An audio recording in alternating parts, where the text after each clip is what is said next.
नमस्कार बच्चों। तो हम कर रहे थे क्वाड्रेटिक इक्वेशन चैप्टर। तो वो हमने एनसीईआरटी टेक्स्ट बुक से पूरा देख लिया था, सारी वर्ड प्रॉब्लम्स, हर तरीके का सॉल्यूशन कि तीन मेथड से ना, तीनों मेथड देख लिए थे, नेचर ऑफ द रूट्स देख लिया था, बेसिक्स देख लिया था। ठीक है, अब हम क्वाड्रेटिक इक्वेशन चैप्टर को एग्जाम्पलर बुक से सोल्व करते हैं। तो एग्जाम्पलर बुक में कुछ बेहतरीन क्वेश्चन पूछ रखे हैं, तो उनके जवाब कैसे हैं, बेसिक्स अगर आपका स्ट्रॉन्ग है तो आप उनके जवाब दे सकते हो। लाइक वेरी फर्स्ट क्वेश्चन जो हमने स्पॉट आउट किया है, वो दोनों ही मतलब सेम ही बात पूछ रहे थे, तो हमने पहले क्वेश्चन के दो पार्ट बना दिए इसको। ठीक है जी। तो पहला क्वेश्चन है 4x² minus root 3x minus 5 is equal to 0। अगर आप इस क्वाड्रेटिक इक्वेशन को कंप्लीटिंग द स्क्वायर मेथड से सोल्व करोगे तो सेम नंबर का स्क्वायर आपको ऐड सब्ट्रैक्ट करना होता था एक ही साइड पे। तो वो क्या नंबर है जो ऐड सब्ट्रैक्ट करना है, ये क्वेश्चन है। दोनों क्वेश्चनों के लिए सेम है। ठीक है, ठीक है जी। तो सर ये तो 2ab होना चाहिए बीच वाला, आइडेंटिटी कंप्लीट करने के लिए। ठीक है, तो इसमें सॉल्यूशन पहले तो कंप्लीटिंग द स्क्वायर मेथड को सोल्व करने का मैंने जो तरीका बताया था, उसमें हम एक्स स्क्वायर का कोफिशिएंट 1 बना लेते थे। तो एक्स स्क्वायर का कोफिशिएंट 1 बनाने के बाद जो बीच वाली टर्म यानी कि एक्स का कोफिशिएंट रहेगा, उसके हाफ का स्क्वायर ऐड सब्ट्रैक्ट कर रहे थे, ये हमने किया था। ठीक है, अब ऐसा करके देखा पर उसने ऑप्शन में नहीं दे रखा, हालांकि वो गलत नहीं है, पर उसने 4 ऑप्शन जो दे रखे हैं वो अलग कोई सा आंसर मैच करवाना चाह रहा है। मतलब वो ये नहीं चाह रहा कि आप एक्स स्क्वायर का कोफिशिएंट 1 बनाओ, आप इस टर्म को, फर्स्ट टर्म को कंप्लीट स्क्वायर की फॉर्म में लिखो, उसके बाद जो आंसर आएगा वो ऑप्शन में मैच कर रहा है। ठीक है, तो करते हैं उस तरीके से कर लेंगे, हमें क्या ही फर्क पड़ता है। तो 4x² को मैं 2x का होल स्क्वायर लिख लेता हूं, माइनस रूट 3x माइनस में 5 इज इक्वल टू 0। तो अपना असली खिलाड़ी तो ये है भाई, बीच वाला, ये 2ab को मैच करना चाहिए। ठीक है जी, तो root 3x must be equal to 2ab। ठीक है सर अब a क्या है 2x, तो इससे अपन की b की वैल्यू आ जाएगी। ठीक है जी, तो root 3x is equal to 2 into में ये 2x था इंटू में b, तो x से x उड़ चुका है, तो b की वैल्यू आ गई रूट 3/4। बस अपने को यही फिगर आउट करना था, क्योंकि आइडेंटिटी पूरी कंप्लीट करनी है, चाहे प्लस वाली हो चाहे माइनस वाली हो, उसमें b का स्क्वायर जो है वो प्लस ही होता है। तो भाई ये जो है वो माइनस वाली आइडेंटिटी है, तो a माइनस b का होल स्क्वायर मैच करना है, तो a स्क्वायर होना चाहिए, वो ये है, बी स्क्वायर भी होना चाहिए, तो ये बी आया है, तो इसका स्क्वायर ऐड सब्ट्रैक्ट होएगा, और माइनस में 2ab वो अपना मैच कर जाएगा। ठीक है, ठीक है जी। मतलब मेरे को जो ऐड सब्ट्रैक्ट करना था वो बी स्क्वायर करना था, तो रूट 3/4 का स्क्वायर जो है वो ऐड सब्ट्रैक्ट कर देंगे, यानी कि 3/16। तो 3/16 अगर मैं इसमें ऐड कर दूंगा, तो ऐड वाला अगर मैं इसको आपको लिख के दिखाऊं, माइनस में रूट 3x, तो प्लस रूट 3/4 का होल स्क्वायर माइनस रूट 3/4 का होल स्क्वायर माइनस का 5 इज इक्वल टू 0। इस तरह से कुछ इक्वेशन रहेगी। ठीक है, अब ये अपना पूरा आइडेंटिटी कंप्लीट कर लेगा, a square plus b square minus 2ab, और ये वाला अपना सोल्व हो जाएगा। तो आगे फिर ऐसे अप्रोच लेंगे। तो उसने क्वेश्चन पूरा सोल्व करने को नहीं बोला था, उसने बस ये टर्म निकालने को बोला था कि क्या चीज, क्या क्वांटिटी, क्या कांस्टेंट ऐड सब्ट्रैक्ट होगा, ये क्वेश्चन था अपना। तो रूट 3/4 जो है वो अपना b आया, तो उसका स्क्वायर जो है वो ऐड सब्ट्रैक्ट होगा। इसमें 2 से डिवाइड क्यों नहीं किया, क्योंकि हमने एक्स स्क्वायर का कोफिशिएंट 1 नहीं बनाया है।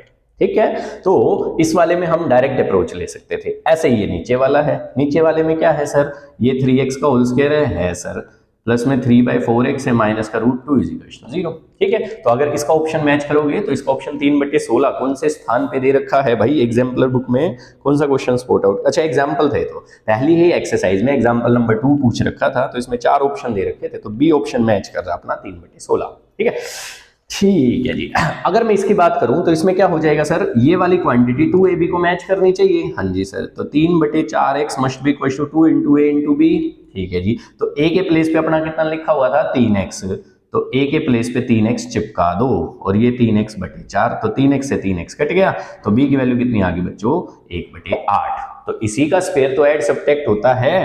तो अगर मैंने ऐसा किया कि भाई ये 3/4x हो गया, तो प्लस 1/8 का स्क्वायर माइनस 1/8 का स्क्वायर और माइनस में रूट 2 इज इक्वल टू 0, ऐसे करेंगे। तो क्या चीज ऐड सब्ट्रैक्ट हुई है, क्या क्वांटिटी, क्या कांस्टेंट ऐड सब्ट्रैक्ट हुआ है, 1/8 का होल स्क्वायर। तो 1/8 का स्क्वायर कितना होता है बच्चों 1/64। तो इसमें अपना कौन सा ऑप्शन, कौन सा क्वेश्चन था, ये फर्स्ट एक्सरसाइज का 7th क्वेश्चन था, इसमें बी ऑप्शन मैच कर जाएगा 1/64। ठीक है जी सर, अगर मैं कोफिशिएंट को 1 बनाऊं तो उससे जो आंसर आएगा सही तो वो भी है, पर ऑप्शन में मैच नहीं कर रहा था, उससे पता है क्या आंसर आना चाहिए था, देखो एक बार ध्यान से सर, वो भी दिखाई दो। तो भाई 9 से अगर मैं डिवाइड करवा दूं तो ये कुछ ऐसा सिनेरियो देखने को मिलेगा। ठीक है, ये कर लेंगे हम, 9 से डिवाइड करवाएंगे ये 1 बन जाएगा, इसको 9 से डिवाइड करवाएंगे तो 3 का 9 3 पे जाएगा तो ये 12 बन जाएगा नीचे की तरफ, और √2/9 ऐसा कुछ रहेगा। ठीक है सर। सर एक्स स्क्वायर के आगे 1 बनाने के बाद एक्स का जो कोफिशिएंट होता है विच इज 1/12, इसका भी हाफ कर दो, यानी कि 1/24 उसका स्क्वायर ऐड सब्ट्रैक्ट करना रहता। तो अगर आप इससे जाते तो आंसर 1/576 आता, जो आपको ऐड भी करना था और सब्ट्रैक्ट भी करना था, अगर हम सेम साइड की बात करें। अगर हम डिफरेंट साइड की बात करें तो 1/576 दोनों तरफ ऐड करना रहता। ठीक है, ठीक है जी। तो 1/576 इसने ऑप्शन में दिया ही नहीं। ठीक है, मैं जब इस क्वेश्चन को करने बैठा था तो मेरा तो आंसर यही आया था, क्योंकि मैंने तो इससे किया था। ठीक है, फिर ऑप्शन मैच नहीं हुआ, मैं कहा भाई ये इसकी इंटेंशन अलग है, तो इनकी इंटेंशन अलग थी, तो मैंने उनकी इंटेंशन के आधार पे काम किया, तो ऑप्शन मैच कर गया। ठीक है, ठीक है बच्चों, तो कैसे भी कर सकते थे। ये अपना पहला क्वेश्चन अपना हो चुका है। सेकंड क्वेश्चन देखते हैं। सेकंड क्वेश्चन में उसने कुछ ऐसी इक्वेशंस दे रखी है और पूछ रखा है कि कौन सी क्वाड्रेटिक है और कौन सी नहीं है, मतलब कौन सी नहीं है या वह है, विच is not a quadratic equation. ठीक है, तो थोड़ा सा ज्यादा तो नहीं पर थोड़ा टफ कंपटीशन वाले, थोड़ा सा मतलब सिमिलर सा कंपटीशन वाले क्वेश्चन है। हाँ भाई, सेकंड 2 इंटू में x माइनस 1 का whole square is equal to 4x square minus 2x plus 1, 2x minus में x square is equal to x square plus में 5। ठीक है, √2x प्लस √3 का होल स्क्वायर प्लस में x square is equal to 3x square minus 5x, या फिर x square plus 2x का whole square is equal to x4 plus 4x cube plus में 3। ठीक है जी, तो ये क्वेश्चंस पूछ रखे हैं कि भाई इनमें से विच is not a quadratic equation. तो क्वेश्चन है विच इज नॉट क्वाड्रेटिक। ठीक है भाई, कि कौन सी क्वाड्रेटिक इनमें से नहीं है। हम सबको सोल्व करके देखते हैं। जिसमें भी x की हाईएस्ट पावर 2 नहीं बचेगी वो नहीं है, और जिसमें 2 ही बचेगी हाईएस्ट डिग्री वो क्वाड्रेटिक है। ठीक है जी, अगर मैं पहले वाले की बात करूं तो यहीं से दिख जाएगा x का स्क्वायर आएगा ये 2 बार ये 4 बार, तो x का स्क्वायर बचेगा, क्वेश्चन में बचेगा तो क्वाड्रेटिक है। ठीक है, तो इसको मैं 2 times x square plus 1 minus 2x being equal to 4x square minus 2x plus 1 ऐसा लिख सकता हूँ। ओके रिपोर्ट, तो ये आ गया भाई अपना 2x स्क्वायर प्लस 2 माइनस में 4x being equal to 4x square minus 2x plus 1। इसको आप सोल्व करोगे तो ये क्वाड्रेटिक आ जाएगा। ठीक है सर, नेक्स्ट वाला ऑप्शन देखते हैं, ट्राई करते हैं। ये उधर लेके गए 2x square plus 5 minus 2x is equal to 0। Sir ये तो साफ साफ दिखी कि क्वाड्रेटिक है। अगले वाले को देखते हैं सर, a प्लस बी का whole square is a square plus b square plus 2 into √2x into में √3 प्लस में x square is equal to 3x square minus में 5x।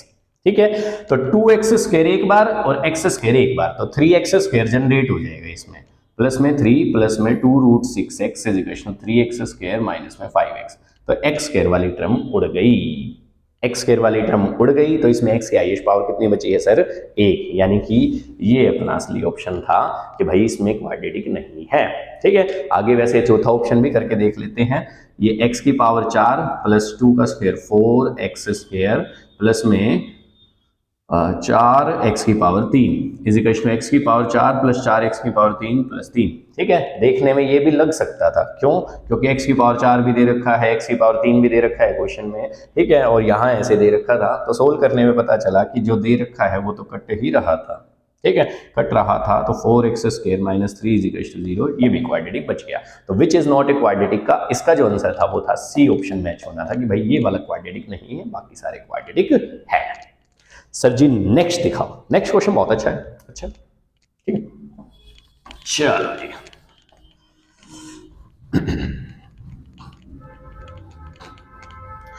Third question. तो थर्ड क्वेश्चन क्या कह रहा है, सुनो उसकी मंशा। एक इक्वेशन दे रखी है, ये हैज 4 2 0 और 1 रियल रूट्स, ये ऑप्शन है भाई इसके। ठीक है जी, 4 ऑप्शन दे रखे थे कि भाई क्वेश्चन पूछ रखा था ये। ठीक है, ये इक्वेशन है तो इसके कितने रियल रूट्स होंगे? क्या इसके 4 रियल रूट्स होंगे? क्योंकि x की हाईएस्ट पावर कितनी है 4 रूट्स जरूर होंगे, पर वो सारे के सारे रियल होंगे ऐसा जरूरी नहीं है। क्या उन 4 में से 2 रियल होंगे और 2 इमेजिनरी होंगे? ऐसा ऑप्शन मैच कर सकता है। क्या उनमें से एक भी रियल नहीं होगा, चारों के चारों इमेजिनरी होंगे? क्या उनमें से एक रियल होगा? ये क्वेश्चन है भाई। ठीक है, तो ये 4 ऑप्शंस लिख रखे हैं मैंने, इनमें से कौन सा ऑप्शन मैच कर रहा है वो अपने को बताना था। ठीक है सर, सोल्व करके देखते हैं। तो भाई ये a है, ये b है, तो a square minus b square को मैं आइडेंटिटी से क्या लिख सकता हूं, ये a मान लो और ये b मान लो, तो a square minus b square is a plus b. Into में ए माइनस बी, ठीक है, इज इक्वल टू 0। सर ये तो दोनों इंडिविजुअल क्वाड्रेटिक बन गई ना, तो x square plus x plus 1 ये बन गई, x square minus x plus 1 ये बन गई। हम क्या करते हैं, इसका भी डी निकाल लेते हैं और इसका भी डी निकाल लेते हैं। अगर डी जो दोनों का पॉजिटिव आ गया तो इसमें भी दोनों रियल रूट आ जाएंगे, इसमें भी दोनों रियल रूट। मान लिया एक का पॉजिटिव आ गया और एक का नेगेटिव आ गया, तो एक के दो रियल रूट्स और एक का एक भी रियल रूट नहीं। तो इस तरीके से अपन करके देखते हैं। तो भाई d is equal to b square minus 4ac, तो 1 का स्क्वायर माइनस 4 इंटू 1 तो आंसर आया -3, लेस देन 0 तो नो रियल रूट्स। भाई इसमें तो एक भी रूट रियल नहीं होएगा, ठीक है। दूसरे वाले में ट्राई मारते हैं भाई, इसका d is b square minus 4 into 1 तो इसका आंसर भी -3 आ गया, less than 0 no real roots. तो जो ये वाली क्वाड्रेटिक थी, इसके दोनों जो है वो रियल नहीं होंगे और इसके भी दोनों, मतलब 4 रूट्स जरूर होंगे पर चारों में से रियल कोई सा भी नहीं है। चारों के चारों क्या है सर, इमेजिनरी रूट्स। तो आंसर आ जाएगा 0 रियल रूट्स। ये ऑप्शन मैच कर जाएगा कि भाई एक भी रूट जो है वो रियल नहीं होगा, सारे के सारे इमेजिनरी रूट्स होंगे। अच्छा था ये क्वेश्चन, ठीक है सर जी। नेक्स्ट दिखाओ। देखो भाई ध्यान से, तो अगला क्वेश्चन क्या कह रहा है, अगले एक ही क्वेश्चन में 3 क्वेश्चन कनेक्टेड है।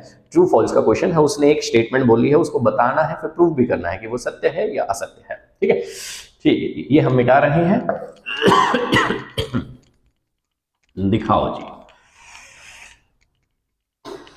तो सेकंड एक्सरसाइज जो है वो एग्जाम्पलर बुक में 10th क्लास से बहुत अच्छी पूछ रखी होती है हमेशा, क्योंकि सेकंड एक्सरसाइज में पूरा कंसेप्चुअल ट्रू फॉल्स का पूछ रखा होता है, वो बहुत ही कंसेप्चुअल रहता है, ठीक है। हाँ भाई, तो क्वेश्चन क्या है, इस क्वेश्चन में उसने पहली स्टेटमेंट क्या पूछी है, पहली स्टेटमेंट पूछी है if b is equal to 0, यानी कि कोफिशिएंट ऑफ जो मिडिल टर्म होती है x का कोफिशिएंट अगर 0 हो तो क्वाड्रेटिक इक्वेशन के नो रियल रूट्स होंगे। क्या ये स्टेटमेंट ट्रू है या फॉल्स है? तो पहले तो क्वेश्चन अपना ट्रू फॉल्स का है, उसकी स्टेटमेंट क्या है, if coefficient of x is 0 then roots are not real, यही है, ठीक है भाई। तो इस पे हमें टिप्पणी करनी है कि क्या ये उसने सत्य बोला है या असत्य बोला है, किस आधार पे बोला है। हम जो बताएंगे उसका बेस क्या है ये समझो। Coefficient of x is 0, general quadratic equation ax square plus bx plus c is equal to 0 होती है, इसमें a तो 0 नहीं होना चाहिए, ठीक है जी। उसने दे दिया कि x का कोफिशिएंट 0 है, यानी कि b की वैल्यू जो है वो 0 है, b की वैल्यू 0 है, तो we are left with ax square plus c is equal to 0, ये अपने पास बच चुका है, ठीक है सर। अब उसने बोला है कि ये रूट्स रियल नहीं होंगे इसके कभी भी, ठीक है सर। तो सर रियल का डिसीजन हम कैसे लेते हैं, d is equal to b square minus 4ac से लेते हैं। अब b तो उसने 0 दे रखा ना, मतलब 4ac से, मतलब d की वैल्यू जो है वो इस पर्टिकुलर केस में -4ac आ जाएगी, ठीक है जी। अगर ये क्वांटिटी नेगेटिव आती है तो इसने सत्य बोला है कि भाई एक भी रियल रूट नहीं होगा क्योंकि d की वैल्यू नेगेटिव आ गई।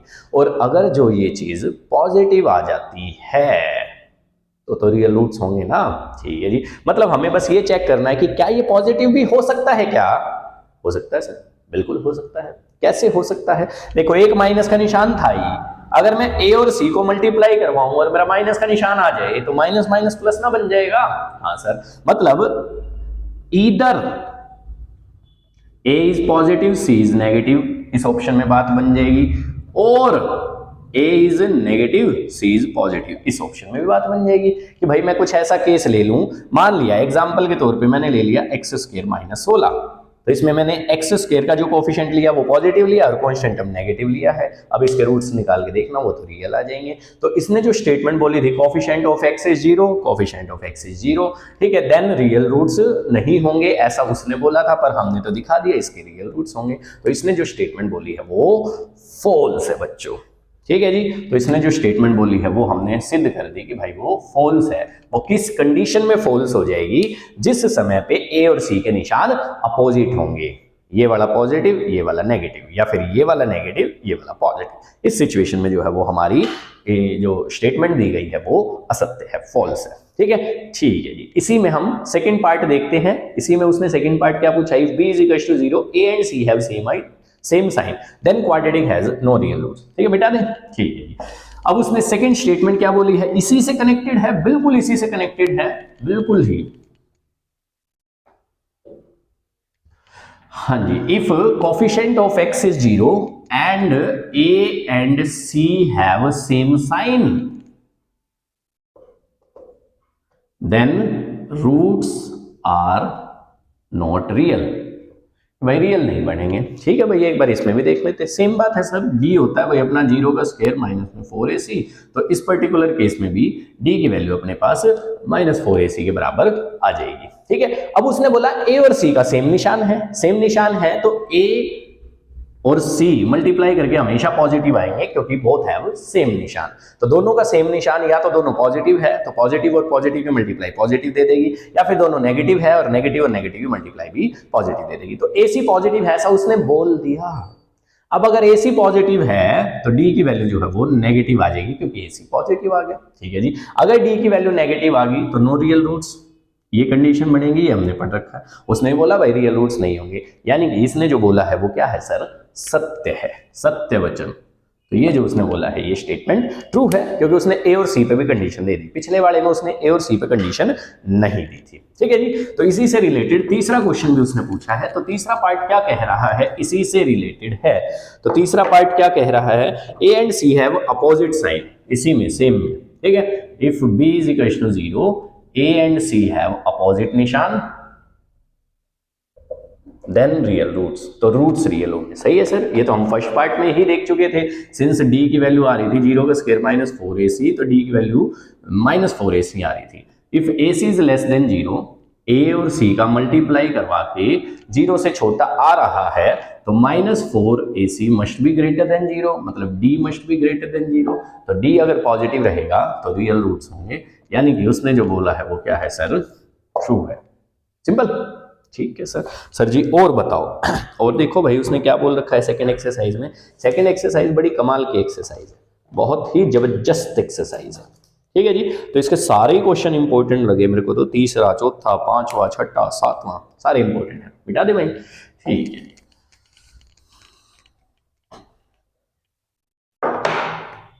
तो देखो भाई ध्यान से देखो। ठीक है, तो कैसे मैनेज करना था अपने को, देखो भाई ध्यान से। तो थर्ड क्वेश्चन क्या कह रहा है भाई इसका, सुनो ध्यान से। हमारी कौन सी चल रही है, एक्सरसाइज नंबर 4.2 चल रही है। उसका हमने सेकंड क्वेश्चन के कुछ ट्रू फॉल्स देख लिए थे, अब हम थर्ड क्वेश्चन कर रहे हैं। Quadratic equation with integral coefficients has integral roots.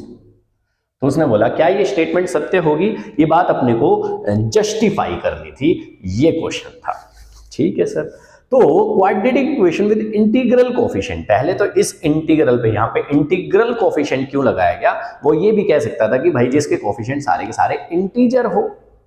ठीक है, तो इंटीजर के प्लेस पे यहां पे वर्ड जो यूज किया गया है वो इंटीग्रल यूज किया गया, कोफिशिएंट एज इंटीग्रल यूज। तो आंसर भी जो आएंगे, रूट्स भी जो आएंगे, मतलब सॉल्यूशंस भी जो आएंगे वो भी इंटीग्रल होंगे, मतलब इंटीजर होंगे। मतलब अगर मैं क्वाड्रेटिक इक्वेशन में ए बी सी तीनों की जगह मैं इंटीजर ले लूं तो मेरे जो रूट्स के आंसर आएंगे वो भी इंटीजर होंगे, ये क्वेश्चन है भाई। ठीक है, देखते हैं कि होता है ऐसा या नहीं होता है। ठीक है, ठीक है जी। आप देखो ax square plus bx plus c। अब पहले आपको एक बात तो पता होनी चाहिए, जो कि पता भी है, कि सर इंटीजर आने के लिए सबसे पहले तो रूट का कटना जरूरी है, रूट के निशान का, minus b plus minus under root d by में 2 ऐसा होता है। मतलब d अगर परफेक्ट स्क्वायर होएगा तो रूट कटेंगे, तो संभावना है कि इंटीजर की फॉर्म में आंसर आ जाए, उसमें भी जरूरी नहीं है पर संभावना है। पर अगर ये रूट का निशान कटा नहीं तो पक्का है कि इंटीजर नहीं हो सकता, बल्कि अब तो ये भी पक्का है कि रैशनल भी नहीं होंगे, इरेशनल ही होंगे, है ना। मतलब डी की वैल्यू परफेक्ट स्क्वायर आना अति आवश्यक है उसकी स्टेटमेंट को सत्य होने के लिए। ठीक है, अब ऐसा जरूरी तो है ही नहीं। क्यों जरूरी नहीं है सर, देखो ध्यान से बच्चों। अगर सपोज मैं ले लेता हूं, यहां ले लिया मैंने एक्स स्क्वायर, ठीक है जी, यहां ले लिया मैंने माइनस का 7x, तो यहां बन जाएगा b का स्क्वायर कितना बनेगा 49। तो मैं 5 चौका 20 ले लेता हूं, ऐसे ही ले लिया भाई मैंने कुछ। ठीक है, ये ले लिया। ठीक है, अब इसका अगर मैं d निकालूं, मैंने a क्या लिया 1, b क्या लिया -7 और c क्या लिया -5, तो तीनों के तीनों इंटीजर है। हाँ सर बिल्कुल है। अब इसके d की वैल्यू निकालते हैं। अगर d एक परफेक्ट स्क्वायर होएगा तो भी पक्का नहीं है कि इंटीजर की फॉर्म में सॉल्यूशंस आएंगे, तो एक संभावना बन जाएगी कि हो सकता है। पर अगर डी परफेक्ट स्क्वायर नहीं आया तो पक्का कंफर्म हो जाएगा कि भाई इंटीग्रल रूट्स नहीं आएंगे। तो मैंने डी की वैल्यू निकाली, बी स्क्वायर माइनस में 4 इंटू 1 इंटू में माइनस का 5, तो ये प्लस का 20 आ गया, ये प्लस का 49 आ गया, तो 69 आ गया भाई। तो 69 is not a perfect square, not a perfect square, तो इसके रूट्स जो है वो इररेशनल होंगे, ये कंफर्म हो गया। अब इररेशनल रूट्स होंगे तो इंटीग्रल रूट्स तो हो ही नहीं सकते। तो ये जो उसने स्टेटमेंट बोली थी, ये स्टेटमेंट फॉल्स है। हमने ये एग्जांपल से जस्टिफाई कर दिया, पहले इसके बेसिक कंसेप्ट को समझा। उसने बोला इंटीग्रल वर्ड यूज कर दिया पहली बात, तो ये क्वेश्चन मैंने बच्चों को दे दिया और बच्चे इसी में फंस गए। इंटीग्रल क्या होता है सर, ठीक है। तो फिर मैंने एक बार हिंट के तौर पे मैं कहा चलो आगे कर पाए, इंटीग्रल का इंटीजर बता दिया कि बच्चों आपको ये इंटीजर कंसीडर करना है, ठीक है जी। तो quadratic with the integral coefficients, मतलब उसके जो कोफिशिएंट्स है एबीसी, उन सब की जगह आपको इंटीजर नंबर भरना है। हैज इंटीग्रल सॉल्यूशन, मतलब उसके आंसर भी जो है वो इंटीजर की फॉर्म में आएंगे। ये बात पे टिप्पणी करनी थी कि भाई होगा या नहीं होगा, तो ऐसा नहीं होगा, ये हमने एग्जांपल से जस्टिफाई कर लिया। पहले हमने सोचा कैसे सर हमने क्वाड्रेटिक फॉर्मूला से एक्स की वैल्यू निकाली। अब अगर मेरा ये डी परफेक्ट स्क्वायर आ जाएगा तो रूट का निशान, रेडिकल निशान कट जाएगा। रेडिकल निशान कटेगा तभी तो एक संभावना बनेगी कि भाई रेडिकल का निशान हट गया है, अब हो सकता है ऊपर नीचे वाला भी कट जाए, यानी कि इंटीजर की फॉर्म में आंसर आ ही जाए। तो भी पक्का नहीं है पर एक संभावना हो सकती थी। पर अगर डी परफेक्ट स्क्वायर नहीं है तो कंफर्म है कि वो रैशनल भी नहीं होंगे और इंटीग्रल रूट्स भी नहीं होंगे, तो वो इररेशनल होंगे। तो ये हमने एक आधा एग्जांपल लेके प्रूव कर दिया, ठीक है।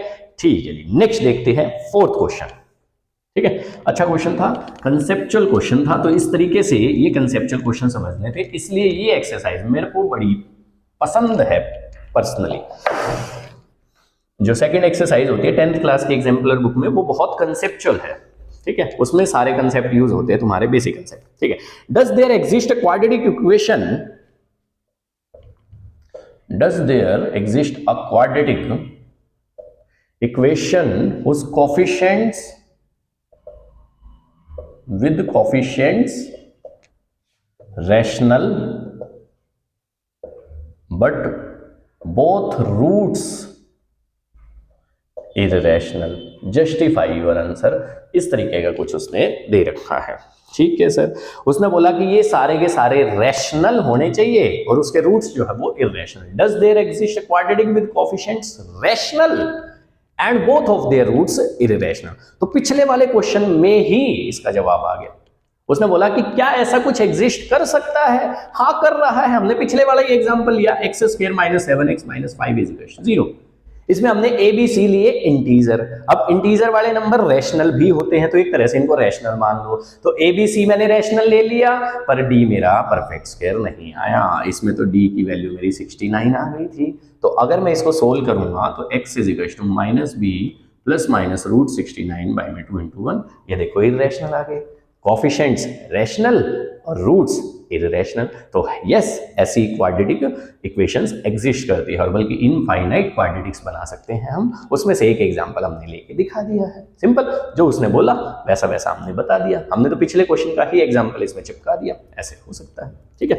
ठीक है जी, नेक्स्ट देखते हैं। तो नेक्स्ट क्वेश्चन क्या था? Does there exist quadratic whose coefficient are all distinct irrationals but both roots are rationals. इसका बिल्कुल उल्टा क्वेश्चन हो गया पांचवा।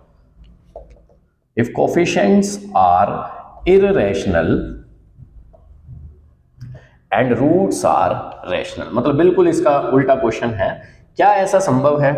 Does there exist any quadratic?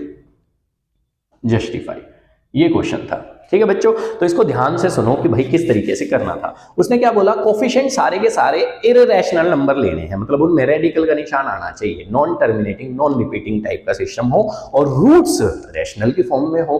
क्या ऐसा संभव है? तो हम कोई एग्जांपल लेके देख लेते हैं। तो इसका एग्जांपल क्या है सर? कुछ भी एग्जांपल बना लो, सपोज रूट 2x स्क्वायर, ठीक है। रूट मतलब जो कोएफिशिएंट्स है वो सारे के सारे रूट 2, रूट 3, रूट 5 इस फॉर्म में अपन ले सकते हैं। मैं एक बार पानी पी लूं, ठीक है। और साथ में ले लो अपना कुछ भी,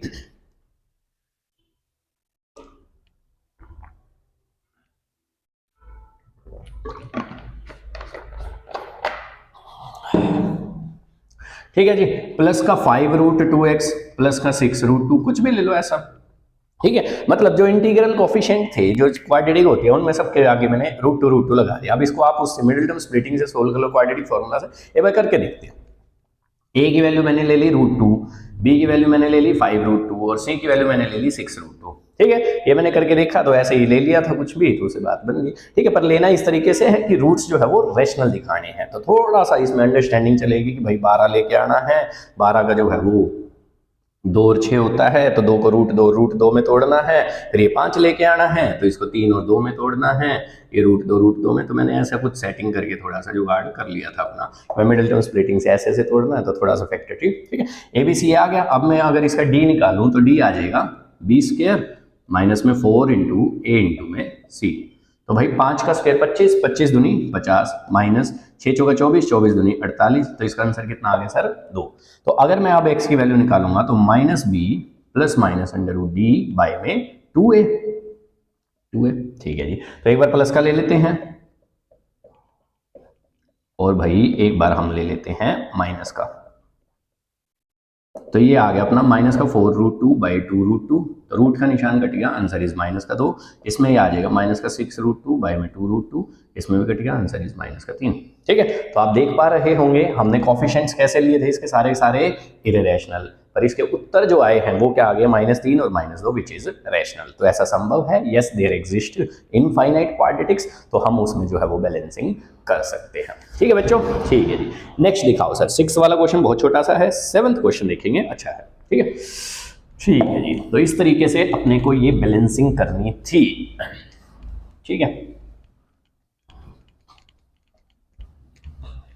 ठीक है जी।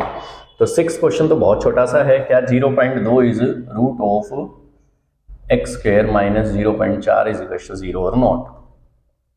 ठीक है, 7वां क्वेश्चन है भाई, if b is equal to 0 c is less than 0 is it true x² plus bx plus c is equal to 0 roots are equal and opposite. ऐसा उसने पूछा है कि क्या ये मैंडेटरी रहेगा, तो वो अपना देखते हैं। ठीक है, ओए बंद क्यों कर दी भाई, मैंने बंद काहे कर दिया बुक हमने। कौन सा चैप्टर था ये, था अपना चौथा चैप्टर। तो हम 4.3 पे आ जाएंगे इसके बाद। ठीक है जी, ठीक है, चलो जी। देखो जी, 0.2 इसका रूट है या नहीं, तो ये तो कोई भी करके देख लेता भाई। 0.2 का स्क्वायर करते हैं, माइनस में 0.4 इज इक्वल टू 0। ठीक है, ये आना चाहिए था 0, सॉरी। ठीक है, तो 2 का स्क्वायर कितना होता है 4, पर पॉइंट अलग रखा है। अगर नहीं समझ में आ रहा तो इसको 2/10 रखो, इसका स्क्वायर करोगे तो ये 4/100 आ जाएगा। तो ये तो कुछ ऐसा आने वाला है। ठीक है, तो यहाँ पे बच्चे कई बार फंस जाते हैं, ये क्वेश्चन मैं देता हूँ और बच्चे जो है वो इसको ट्रू लगा लेते हैं, बट एक्चुअली में ये फॉल्स है। एक पॉइंट का फर्क था, अगर यहाँ पे 0 लग रखा होता तो बात बन जाती। ठीक है, ठीक है जी। तो ये स्टेटमेंट अपनी फॉल्स थी कि भाई नहीं होएगा, ये इसका सोल्यूशन नहीं है। ठीक है, ठीक है जी। ये क्वेश्चन अच्छा था कि उसने बोला b 0 है। ठीक है सर, अगर मैं इसमें b को 0 रख दूं तो ये बना x² plus c is equal to 0। अब उसने बोला अगर मैं c की वैल्यू नेगेटिव में ले लूं, मान लिया मैंने नेगेटिव में 4 ले लिया भाई, ये ले लिया भाई। ठीक है, तो अब इसके जो रूट्स आएंगे तो एक प्लस का होगा और एक माइनस का होगा, और जो है वो कंटेंट सेम होगा, मतलब न्यूमेरिकली सेम होगा, बट निशान में अपोजिट होगा। क्या ऐसा हमेशा सत्य होगा? था, हमेशा सत्य होगा। क्यों? क्योंकि ये बनेगा 2 का स्क्वायर, मान लिया यहाँ पे 5 होता तो 5 किसका स्क्वायर है, √5 का, वो बन जाता। तो a² minus b² is a plus b into में a माइनस b। तो इसका आंसर -2 और इसका आंसर +2। तो देखो न्यूमेरिकली सेम आ रहा है बट निशान अपोजिट। सर अगर यहाँ पे 5 होता तो √5 का स्क्वायर आ जाता, तो प्लस √5 और माइनस √5, इस तरीके से बात बन जाती है। ठीक है, ऐसा तभी संभव हो रहा है जब बीच में माइनस का निशान है। अगर बीच में प्लस का निशान होता तो ऐसा संभव नहीं होता, क्योंकि आइडेंटिटी नहीं जाती ना ये वाली। ठीक है, तो ये सी नेगेटिव होने की वजह से ही ऐसा हो पाया है। ठीक है, यानी कि स्टेटमेंट ट्रू है। ठीक है, ठीक है जी। नेक्स्ट देखते हैं। तो नेक्स्ट क्वेश्चन हमने क्या स्पॉट आउट किए हैं दिखाता हूं।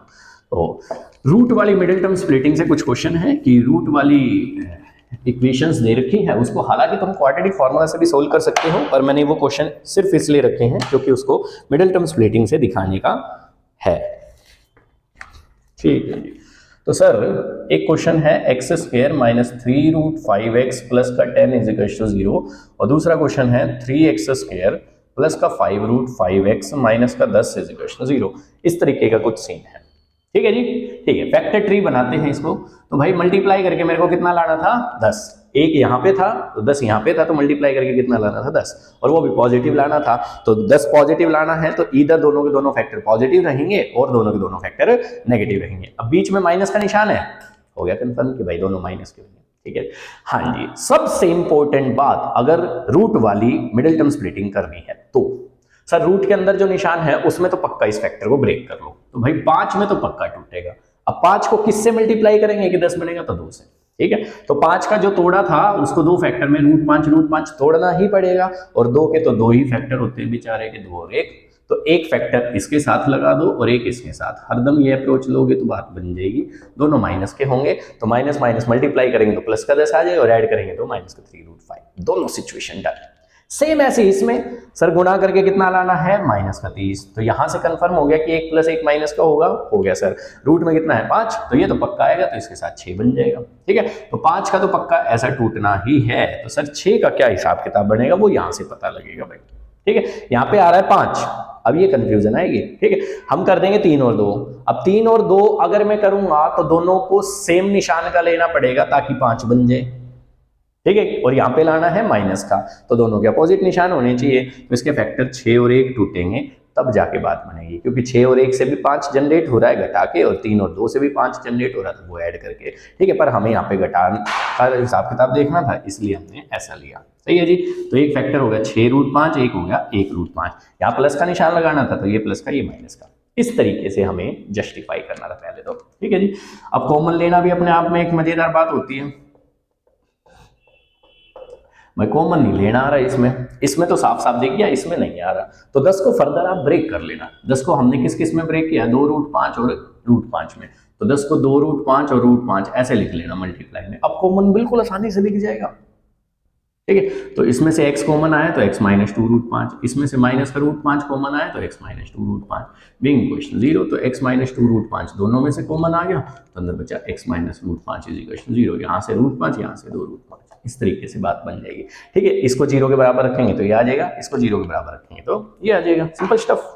ठीक है सर दूसरे वाला हमने फैक्टर्स तो बनाई ली है, 3x² + 6√5x माइनस का √5x और माइनस का 10 बीइंग इक्वल 0। 10 को वही ब्रेक कर लो अपना, 10 को क्या ब्रेक किया था हमने, 2√5 और √5, इन दोनों में से क्या कॉमन आ रहा है सर, 3 भी कॉमन आ रहा है और x भी, तो x के साथ ये बचेगा 2√5। इसमें तो सेम सिचुएशन ना बन गई सर पिछले वाले क्वेश्चन जैसी। ठीक है, 100 और शक्तिमान यहाँ प्लस आएगा क्योंकि माइनस का निशान कॉमन लिया तो ऐसा कुछ, तो 3x - √5 1 और x + 2√5 1, तो इसको 0 के बराबर रखेंगे तो आंसर आ जाएगा माइनस का 2√5, और इसको 0 के बराबर रखेंगे तो आंसर आ जाएगा √5/3। ठीक है जी। अब मैं क्या बात बता रहा था, हाँ कुछ बच्चे पूछते हैं सर इसको अगर मैं आगे पीछे लिख लूँ तो कोई फर्क पड़ेगा, कोई फर्क नहीं पड़ेगा, आप इसको पहले लिखो इसको बाद में लिखो कोई फर्क नहीं। ठीक है जी, इस तरीके से सीधा, हाँ बट निशान उसका जैसे ये प्लस वाला है तो ये प्लस वाला ही होना चाहिए। लाइक अगर मैं बोलूँ 2 - 3 या फिर मैं बोल दूँ -3 + 2, दोनों में कोई फर्क नहीं है। ठीक है, दोनों का आंसर माइनस बनाना है, तो इस तरीके से। ठीक है सर जी और दिखाओ, तो ये क्वेश्चन हो गए हैं, 1-2 क्वेश्चन और देखते हैं फिर बच जाएगी वर्ड प्रॉब्लम्स। ठीक है जी, तो वर्ड प्रॉब्लम्स हम एग्जाम्पलर बुक की नेक्स्ट वीडियो में करेंगे। ठीक है, मैं ये मिटा रहा हूं, देखो भाई ध्यान से।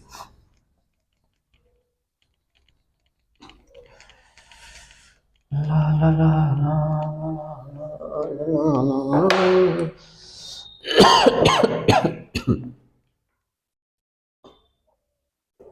(21x² - 2x + 1/21 = 0). ठीक है, 1/2x - 3 + 1/x - 5 = 1। हालांकि हम ऐसा क्वेश्चन कर चुके हैं।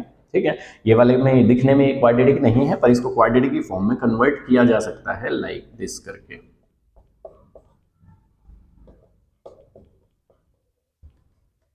सही है, ठीक है सर, तो this is 3x, this is 8 = 2x² minus का 10 और माइनस का 13x और प्लस का 15, ऐसा कुछ आ जाएगा। ठीक है, इस पूरे को उस साइड ले जाओ तो 2x² माइनस का 16x प्लस का 23 बीइंग इक्वल टू 0। तो इस क्वाड्रेटिक इक्वेशन को सोल्व कर लेंगे कि भाई x is equal to -b plus minus √b² - 4 × a × c y में 2 × a, सिंपल स्टफ। तो ये बन गया अपना 16 + -16 का स्क्वायर कितना होता है 256, 23 चौका 92 है ना, 23 चौका 92, 92 दूनी 184। I think so. ठीक है, तो 16 प्लस माइनस दिस 184, 16 56 और 16 72 बाई में 4, इसको मैं 6√2 लिख सकता हूँ। इसको थोड़ा सा सिंप्लीफाई कर लेंगे। ठीक है जी। अब इस क्वेश्चन को करने के तुम्हारे पास बचते हैं 2 रास्ते। ठीक है, क्या रास्ते बचते हैं सर हमारे पास 2? तो एक तो है कि एलसीएम ले लो, एलसीएम ले लिया तो ये आ जाएगा 441 एक्स स्क्वायर माइनस का 42 एक्स प्लस का 1 बाई में 21 इज इक्वल टू 0। ठीक है, 21 को उधर ले जाओ तो 441 x square minus 42 x plus 1 is equal to 0। तो मल्टीप्लाई करके कितना लाना है 441, तो 21 और 21 और दोनों माइनस के, दोनों सिचुएशन बैलेंस, क्योंकि ऐड करके माइनस 42 था। तो 441 x square minus 21 x plus में 1 इज इक्वल टू 0। तो इसमें से 21 एक्स कॉमन आ जाएगा तो 21 एक्स माइनस 1 बचेगा, माइनस का 1 कॉमन आ जाएगा तो 21 एक्स माइनस 1 बचेगा। तो भाई 21 एक्स माइनस 1 इंटू में 21 एक्स माइनस 1, तो ये तो सेम आ गए सर, सेम आ गए। तो इसका डी कितना रहा होगा सर? 0 रहा होगा, है ना। x की वैल्यू 1/21, x की वैल्यू 1/21। सर जी एक बात बताओ जी, मैं तो इससे नहीं जाना चाह रहा। ठीक है, मैं तो डायरेक्ट मल्टीप्लाई से जाना चाह रहा हूँ। मान लिया किसी के ये आए सर डायरेक्ट करके दिखाओ, 21 x square minus 2x plus 1/21। अब इसमें c ये है और a ये है, इनको मल्टीप्लाई करने पे कितना आ रहा है? 1। तो मल्टीप्लाई करके 1 लाना है, ऐड करके -2 लाना है। तो 1 के -1 और -1 फैक्टर हो सकते थे, वो लगा दो। तो भाई 21 x square minus x plus 1/21 is equal to 0। इससे भी सेम आंसर आने वाला है। इसमें से कॉमन लूंगा तो मैं x कॉमन आ जाएगा तो 21 एक्स माइनस 1। इसमें से कॉमन लूंगा तो माइनस का 1 कॉमन ले लेते थे तो x minus 1/21 is equal to 0। तो x इंटू में 21 एक्स माइनस 1 माइनस 1 और ये आ जाएगा 21 एक्स माइनस 1 बाई में 21। इतने में कोई संशय नहीं, पूरे में से 21 एक्स माइनस 1 कॉमन आ जाएगा तो अंदर बचेगा x माइनस 1/21। सही है, तो ये आ गया भाई अपना 21 एक्स माइनस 1 इंटू में 21 एक्स माइनस 1 बाई में 21 बीइंग इक्वल टू 0। तो इसको 0 के बराबर रखोगे वही बात पड़ेगी जो इससे आ रहा था। ठीक है, तो कैसे भी कर सकते थे, बट ये वाला ज़्यादा आसान पड़ता है कि एलसीएम ले लो और उसके बाद अप्रोच ले लो। ठीक है जी, ठीक है, इस तरीके से हमें इसमें अप्रोच लेनी थी। तो हमारी एग्जाम्पलर में जो है वो 7-8 वर्ड प्रॉब्लम्स है, बट बहुत जेन्युइन वर्ड प्रॉब्लम्स है, तो वहां से क्वेश्चन रहता भी है। ठीक है, बड़ी अच्छी वर्ड प्रॉब्लम्स पूछी गई है, तो वो हम देखते हैं नेक्स्ट वीडियो में। ठीक है, तब तक के लिए थैंक यू, धन्यवाद।